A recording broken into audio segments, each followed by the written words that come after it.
Sir, ಈಗ big boss season 12 ಪ್ರಾರಂಭವಾಗಲಿಕ್ಕೆ ದಿನಗಣನೆ ಪ್ರಾರಂಭ ಆಗಿರುವಂಥದ್ದು. ನೀವು ಕೂಡ 8-9 ಮಾಜಿ ಸ್ಪರ್ಧಿಯಾಗಿದ್ರಿ. ಏನು ಹೇಳ್ತೀರಿ ಸೀಸನ್ 12 ಪ್ರಾರಂಭ ಆಗಿರೋದು? ಸೋಷಿಯಲ್ ಮೀಡಿಯಾದಲ್ಲಿ ಈಗಾಗಲೇ ಕೆಲವರ ಹೆಸರು ಬರ್ತಾ ಇದೆ, ನಿಜನ ಸುಳ್ಳು ಅನ್ನುವಂಥದ್ದು. ಓವರ್ ಆಲ್ ಬಿಗ್ ಬಾಸ್ ಬಗ್ಗೆ ಏನು ಹೇಳ್ತೀರಿ? ಯಾರ್ಯಾರ ಹೆಸರು ಸೋಷಿಯಲ್ ಮೀಡಿಯಲ್ಲಿ ಬರ್ತಾ ಇದೆಯೋ ಅವ್ರು ಖಂಡಿತ ಇರೋದಿಲ್ಲ, ಫಸ್ಟ್ ರೂಲ್ ಅದು.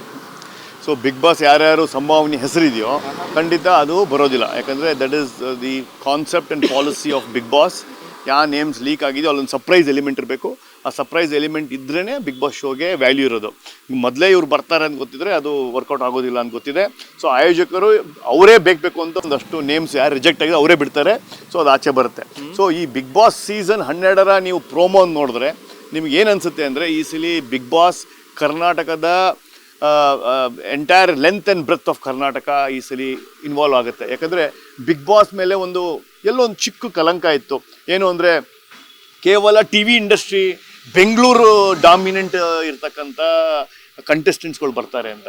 ಆದರೆ ಈ ಸಲ ನೀವು ಬಿಗ್ ಬಾಸನ್ನು ಪ್ರೋಮೋ ನೋಡಿದ್ರೆ ಅವರು ಪ್ರತಿಯೊಂದು ಕರ್ನಾಟಕದ ವೈಬ್ರೆಂಟ್ ಸಿಟಿಯನ್ನು, ಕರ್ನಾಟಕದ ಪ್ರತಿಯೊಂದು ಜಿಲ್ಲೆಯನ್ನು ಒಂದೊಂದು ಹೆಚ್ಚಾಗಿ ತೋರಿಸಿದ್ದಾರೆ. ಕಾಫಿ ಆಗಿರ್ಬೋದು, ಸುದೀಪ್ ಅವ್ರು ಕುಡಿತಾ ಇರ್ಬೋದಾಗಿರ್ಬೋದು.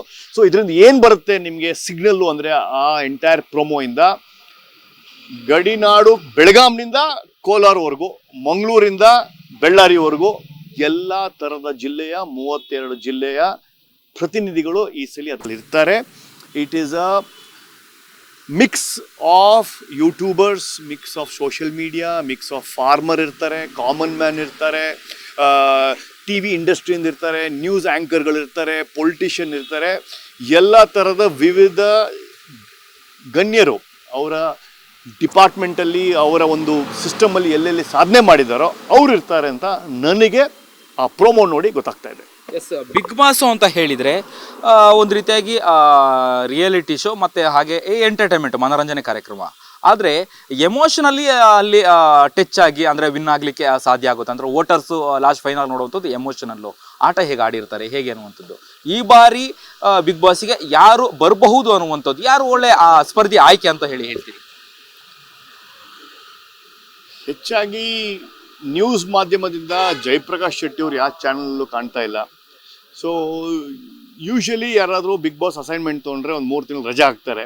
ಸೊ ಜಯಪ್ರಕಾಶ್ ಶೆಟ್ಟಿ ಏನಿದ್ದಾರೆ ಒಳಗಡೆ ಅನ್ನುವ ಪ್ರಶ್ನೆ ನನ್ನನ್ನು ಕಾಡ್ತಾ ಇದೆ. ಆಯ್ಕೆ ನಂಬರ್ 1 ಇದು 100ಕ್ಕೆ 100 ಸುಳ್ಳು ಆಗಿರ್ಬೋದು. ಇದು ನನ್ನ ಬರೀ ಊಹೆ ಮತ್ತು ಗೆಸ್ ಮಾತ್ರ. ನಿಮ್ಮ ಅಭಿಪ್ರಾಯ? ನನ್ನ ಅಭಿಪ್ರಾಯ. ಎರಡನೇದಾಗಿ ಅನೇಕರು ಧರ್ಮಸ್ಥಳದ ಬುರುಡೆ ಗ್ಯಾಂಗಿನ ಕತೆಗಳನ್ನು ಹೇಳ್ತಾ ಇದ್ದಾರೆ. ಸುಜಾತ ಭಟ್ ಆಗಿರ್ಬೋದು, ಸಮೀರ್ ಆಗಿರ್ಬೋದು, ಮಟ್ಟಣ್ಣವರಾಗಿರ್ಬೋದು, ತಿಮ್ರೋಡಿ ಆಗಿರ್ಬೋದು, ಹೀಗೆ ಹೆಸರುಗಳನ್ನು ಹೇಳ್ತಾ ಇದ್ದಾರೆ. ಖಂಡಿತ ಅವ್ರು ಯಾರೂ ಬರೋಲ್ಲ, ಬೇಕಾದ್ರೆ ಅವರೆಲ್ಲ ಜೈಲಲ್ಲಿ ಇರ್ತಾರೆ. ಅವರು ಅಲ್ಲಿ ಗೊತ್ತಿದೆ ಅವ್ರಿಗೆ ಪೊಲೀಸ್ ಯಾವಾಗ ಕರೀತಾರೆ ಏನು ಅಂತ. ಸೊ ಬಿಗ್ ಬಾಸ್ ಆಯೋಜಕರು ಈ ಪೊಲೀಸ್ ಸಹವಾಸ ಬೇಡ. ಯಾಕೆಂದರೆ 2023 ಸೀಸನ್ 10ರಲ್ಲಿ ಹುಲಿ ಉಗುರಿನ ಕಥೆಯನ್ನು ಕೇಳಿದ್ದೀರಾ, ಅಲ್ಲಿ ಆಗಿರ್ತಕ್ಕಂಥ ಅವಾಂತರಗಳನ್ನು ನೋಡಿದ್ದೀರಾ, ಹೇಗೆ ವರ್ತೂರ್ ಸಂತೋಷ್ ಅವರು ಪೊಲೀಸರು ಬಂದು ಮಾಡಿದ್ದು ನೋಡಿದ್ದೀರಾ, ಅದಾದ ನಂತರ ಜಗದೀಶ್ ಅವ್ರ ಕಥೆಯನ್ನು ಕೇಳಿದ್ದೀರಾ.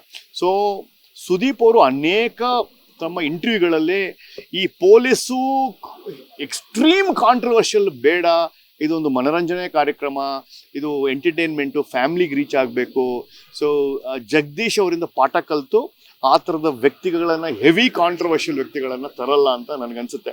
ಸೊ ಯಾರು ಬರಲ್ಲ ಅಂತ ಕೇಳಿದ್ರೆ ಖಂಡಿತ ಬುರುಡೆ ಗ್ಯಾಂಗರ್ ಒಬ್ರು ಬರೋದಿಲ್ಲ. ಈ ಧರ್ಮಸ್ಥಳದ ಬುರುಡೆ ಗ್ಯಾಂಗ್ ಒಬ್ರು ಬರೋದಿಲ್ಲ ಅಂತ ಖಂಡಿತವಾಗಿ ಕಡ್ಡಿ ಮುರಿದಾಗಿ ನಾನು ಹೇಳ್ತೀನಿ. Karibasaveshwara agri India private limited ರವರ ನಂಬರ್ 1 ಸ್ಪ್ರಿಂಕ್ಲರ್ ಪೈಪ್. ನಾನು 86 kg ಇದ್ದವಳು 71 kg ಬಂದಿದ್ದೀನಿ. ವಯಸ್ಸಾದ್ಮೇಲೆ ಸ್ಮಾರ್ಟ್ ಆಗಿ ಕಾಣ್ತೀರಾ ಅಂದ್ರೆ ಜಿನ್ನಿ. 126 kg ವೇಟ್ ಇದ್ದು ನಾವು ಈಗ 114 kg ಲೆಕ್ಕ ಬಂದಿದ್ದೀವಿ. ಯಾವುದೇ ಸೈಡ್ ಎಫೆಕ್ಟ್ ಆಗಿಲ್ಲ. 84ರಿಂದ 50 kg ಬಂದೆ. ಆಮೇಲೆ ಸಣ್ಣಗೆ ಫಿಟ್ ಆಗಿದ್ದೀನಿ. ಅದಕ್ಕೆ ನಾನು ಯೂಸ್ ಮಾಡ್ತಾ ಇರೋದು ಜೀನಿ ಸ್ಲಿಮ್.